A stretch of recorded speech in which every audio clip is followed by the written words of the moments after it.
এই মুহূর্তে যাদেরকে নিয়ে যাওয়া হচ্ছে, স্যালাইনটা ধরো, স্যালাইনটা একদম ধরো ভাই।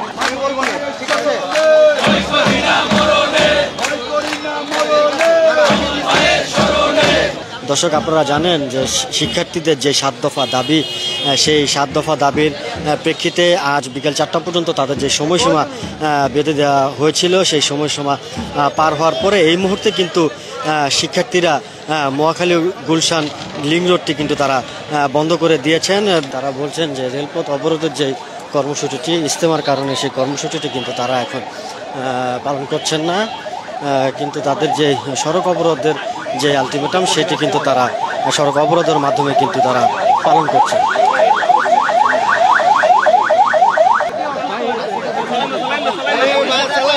স্যালাইনটা ধরো, স্যালাইনটা একদম ধরো ভাই।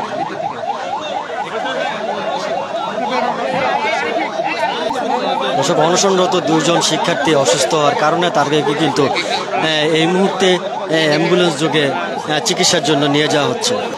এই মুহূর্তে যাদেরকে নিয়ে যাওয়া হচ্ছে অনশনরত শিক্ষার্থী, ওরা দীর্ঘ সময় ধরে অনশনরত ছিল।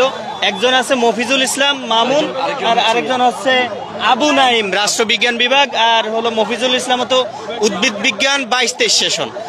আমরা চাচ্ছি যে ওদের যাতে জীবনের কোনো আশঙ্কা না হয় সেই ব্যাপারে আমরা সর্বোচ্চ সতর্ক আছি। ওদেরকে ট্রিটমেন্ট দেওয়া হচ্ছে, এখানে সার্বক্ষণিক আপনার নার্স রাখা হয়েছে, তারা তাদের দেহের বিভিন্ন সময় বারবার পরীক্ষা নিরীক্ষা করে দেখছে, এই আর কি অবস্থা।